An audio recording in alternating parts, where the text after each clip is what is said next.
नमस्कार विद्यार्थी मित्रांनो, स्वागत आहे तुमच्या माझ्या यूट्यूब चॅनल ज्ञान गंगोत्रीवर। मी तुमचा मित्र अंकित।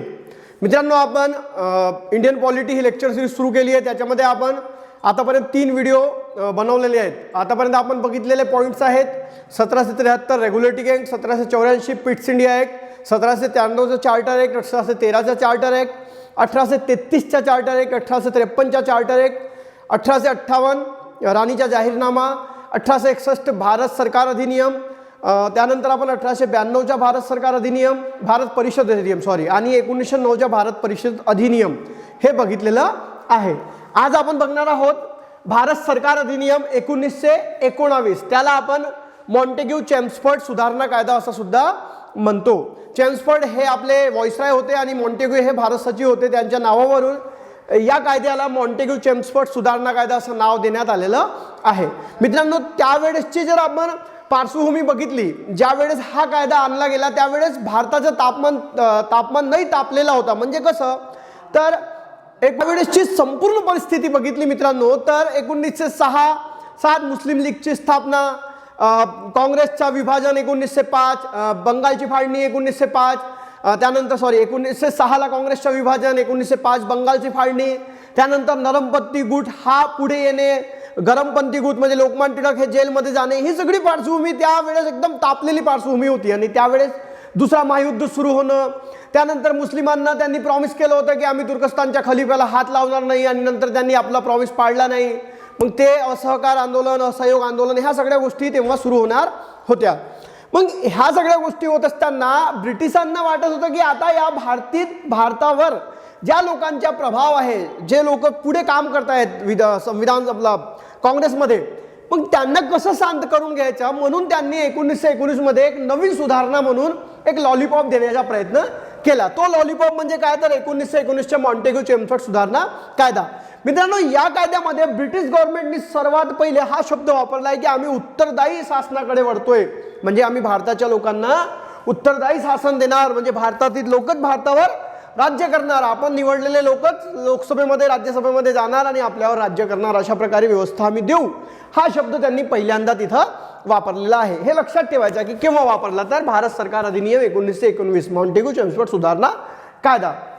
मित्रांनो, या कायद्यामध्ये काही इम्पॉर्टंट पॉइंट आहेत आणि कंपॅरेटिव्हली विचारलं जातं है ना, म्हणजे तुम्हाला कन्फ्यूज करण्यासाठी असे ऑप्शन दिलेले असतात की आपण चुकतो त्याच्यामध्ये, म्हणून काही गोष्टी हे एकदम डोक्यात बसवून ठेवायच्या की आपण जेव्हा 1919चा कायदा बघतोय तेव्हा आपण त्याला 2 गोष्टीमध्ये फोड केलेली आहे, एक प्रांतीय आणि एक केंद्रीय, है ना, प्रांतीय आणि केंद्रीय। तर प्रांतीयचे पण त्यांनी आपण 2 भागात करून घेऊ। प्रांतीय कार्यपालिका, आता बघा मित्रांनो, कोणत्याही देशाला चालवण्यासाठी 3 आधारस्तंभ असतात, एक्झिक्युटिव्ह, लेजिस्लेचर आणि नंतर ते कार्य करणारे, है ना। मग एक्झिक्युटिव्ह म्हणजे कार्यपालिका, कार्य करणारे लोक। मग आता बघा, त्यांनी जेव्हा प्रांतीय कार्यपालिका होती तिथं त्यांनी काय केलं तर त्यांनी जे विषय होते, जे म्हणजे कायदे करण्यासाठी जे विषय होते ते राज्याला काही विषय हस्तांतरित करण्यात आले होते। म्हणजे एक प्रकारे सूची तयार करण्यात आली होती, जसं आपण आता म्हणतो ना केंद्र सूची, राज्य सूची, संवर्ती सूची, तसं त्यांनी सूची तयार केली होती किंवा 1919च्या कायद्यामध्ये। आणि ती सूची तयार करून त्यांनी काही विषय जे होते जे राज्याला हस्तांतरित केले होते, त्या हस्तांतरित विषयाचेही त्यांनी 2 भागात विभागणी केली होती। एक जे विषय होते ते होते आरक्षित। कोणते विषय होते? आरक्षित विषय। आरक्षित विषय म्हणजे या विषयांवर, याच्यामध्ये जे विषय होते, कोणकोणते विषय होते आरक्षित विषयांमध्ये?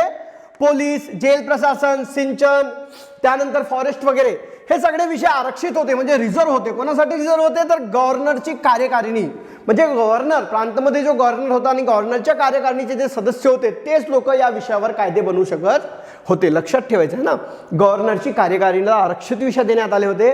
आणि एक होते मंत्रीगण, म्हणजे निवडलेले लोक मंत्री व्हायचे आणि ते कोणासोबत काम करायचे? गव्हर्नर सोबत काम करायचे। म्हणजे गव्हर्नर आणि मंत्रीगण यांना हस्तांतरित विषय देण्यात आले होते, म्हणजे त्यांच्याकडे हस्तांतरित केलेले होते।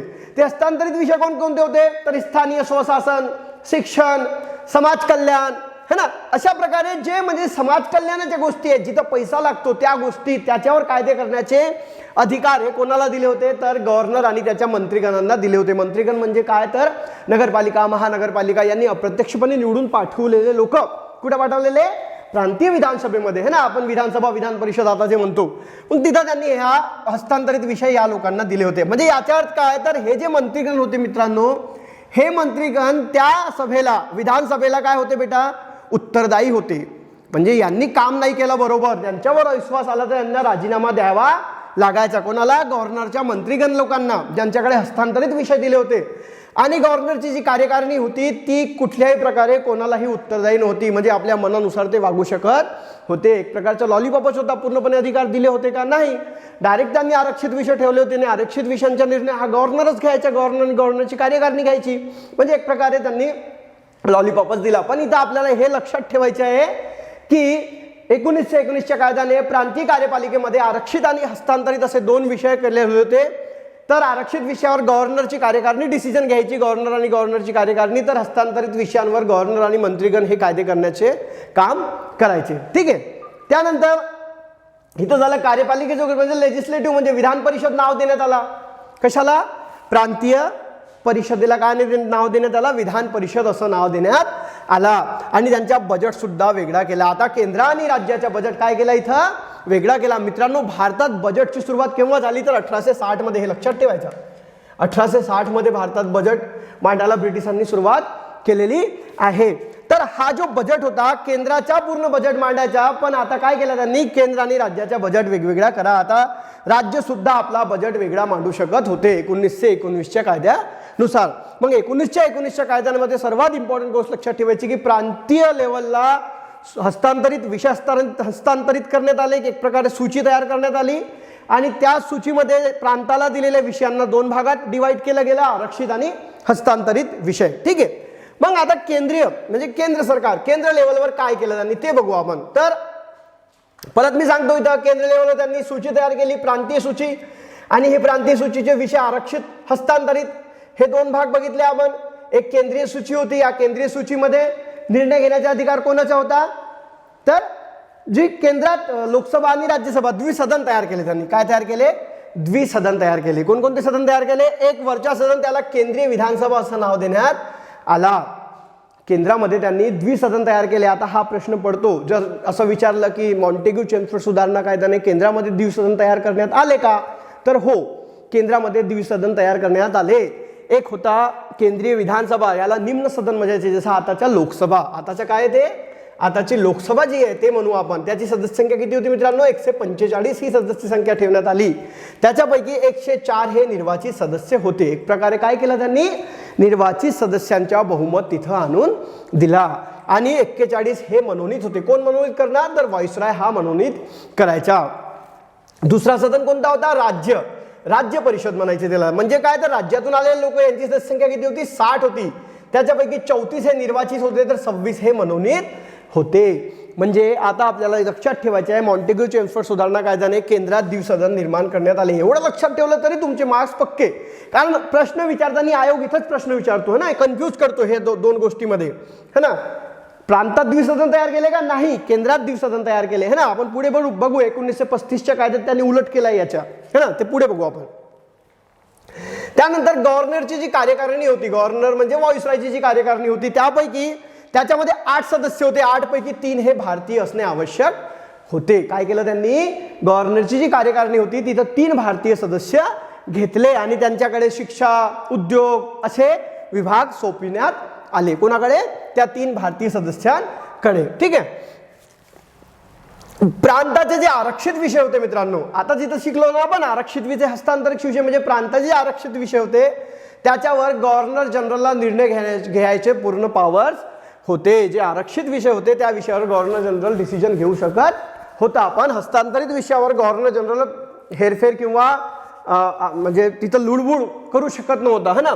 फक्त तो आरक्षित विषयांमध्ये लुडबुड किंवा हस्तक्षेप करू शकत होता. कोण, गव्हर्नर जनरल.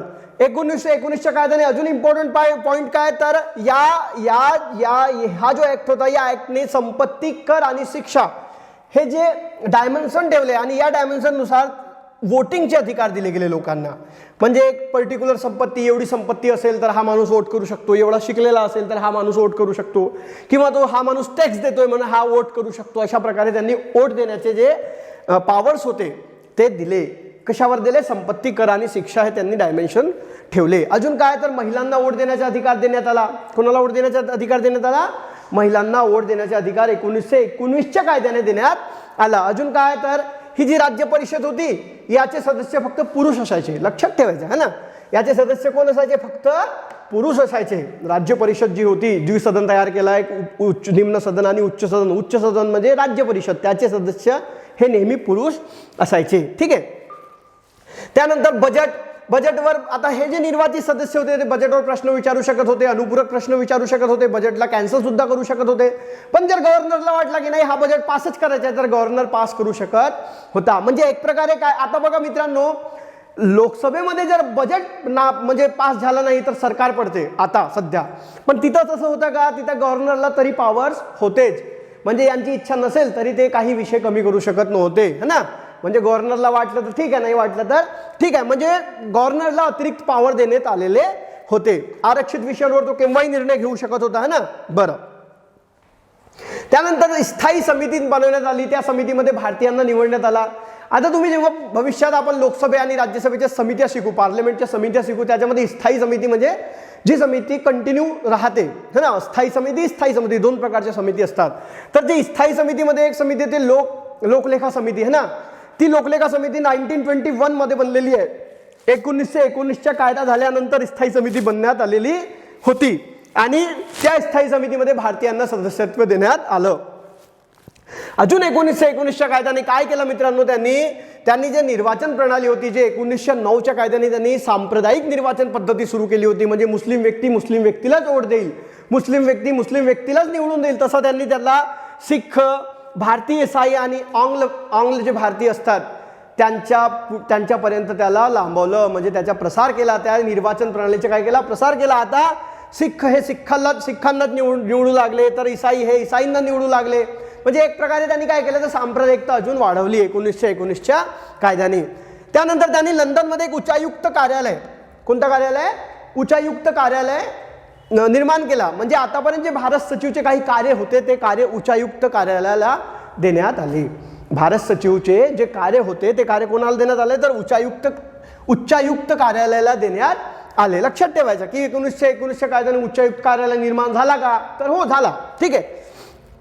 त्यानंतर त्यांनी 1923-24ला ली कमिशनची स्थापना केली. या कायद्यानेच त्यांनी म्हटलं की आपल्याला जी अधिकारी निवडतो आपण, ते अधिकारी निवडण्यासाठी एक आयोग असायला पाहिजे आणि त्यानुसार लोकसेवा आयोग हा ली कमिशननुसार मग पुढे अस्तित्वात आला. त्याची पेरणी कुठे गेली? तर भारत सरकार अधिनियम या कायद्याअंतर्गत त्यांनी हा म्हणजे प्रावधान केलेला होता की आपल्याला एक आयोग बनवायचा आहे. त्यानंतर त्यांनी याच कायद्यामध्ये एक समीक्षा आयोग निर्माण केला. समीक्षा आयोग म्हणजे काय? तर आता हा मॉन्टेग्यू चेम्सफोर्ड सुधारणा कायदा आपण लागू केला तर याची काय फलश्रुती मिळाली, आपल्याला काय फळ मिळाले? ते फळ काय मिळाले ते 10 वर्षात त्याची म्हणजे त्याच्या समीक्षा करायची, त्याची 10 वर्षात काय करायची? मूल्यमापन करायचं आणि ते मूल्यमापन करून मग पुढे भारतीयांना आपल्याला कशा प्रकारे त्यांचे लोकतांत्रिकरण करण्यासाठी अधिकार देऊ शकतो हे बघण्याचं काम या समितीला करायचं होतं. एक समीक्षा समिती किंवा समीक्षा आयोग म्हणून आपण याला करायचं होतं. आणि याचमुळे त्यांनी 1927ला सायमन कमिशन निर्माण केला. 10 वर्ष व्हायला होते तरी त्यांनी लवकर सायमन कमिशन निर्माण केला होता है ना. सायमन गो बॅक म्हणून आपण चळवळ चालवली, कारण त्याच्यामध्ये एकही भारतीय नव्हता. आपण शिकू ते, जेव्हा आपण आधुनिक भारताचा इतिहास शिकू तेव्हा ते सायमन कमिशन काय होतं ते सगळं शिकू. पण आता हे लक्षात ठेवा. मग 1919च्या जो चेम्सफोर्ड कायदा आहे त्या कायद्यामध्ये आपल्याला मुख्य गोष्ट कोणकोणती लक्षात ठेवायची आहे? तर प्रांतीय लेवलवर हस्तांतरित आणि आरक्षित विषय आणि केंद्रीय लेवलवर द्विसदनीय सदन, हे 2 गोष्टी लक्षात ठेवा. महिलांना मतदानाचा अधिकार दिला गेला हे पण लक्षात ठेवा. त्यानंतर बजेटवर प्रश्न, अनुपूरक प्रश्न विचारू शकतात हे लक्षात ठेवा. विषयांची सूची बनवण्यात आली, प्रांतीय आणि केंद्रीय सूची, हे पण लक्षात ठेवा है ना. आणि सांप्रदायिक जे इलेक्शन होतं म्हणजे वोट देण्याचे जे पॉवर्स होते ते पण त्यांनी वाढवलं है ना. सिख व्यक्ती सिखालाच निवडतील, ईसाई व्यक्ती ईसाईलाच निवडतील, अशा प्रकारे त्याला त्यांनी प्रसार केला त्याचा है ना. बरं, समिती, स्थायी समिती वगैरे निर्माण झाल्या. ह्या प्रकारे आपण भारत सरकार अधिनियम 1919 मॉन्टेग्यू चेम्सफोर्ड सुधारणा कायदा बघितला. आता आपण 1935चा भारत शासन अधिनियम, तो फार मोठा कायदा होता आणि आपला जो संविधान निर्माण झाला त्याच्यामध्ये लगभग तो कायदा जसा उचलण्यात आलेला आहे पुढे आपण संविधान शिकताना ते सगळ्या गोष्टी बघू, कारण आयोग प्रश्न विचारताना अशा प्रकारचे प्रश्न करतो की हा ॲक्ट कुठून घेतलेला आहे, ब्रिटनकडून घेतलेला आहे, अमेरिकेकडून घेतलेला आहे किंवा 1935च्या कायद्याने घेतलेल्या ह्या सगळ्या गोष्टी आपल्याला शिकाव्या लागतील. धन्यवाद. जर व्हिडिओ आवडला असेल तर लाईक करा आणि आपल्या मित्रांना पण शेअर करा.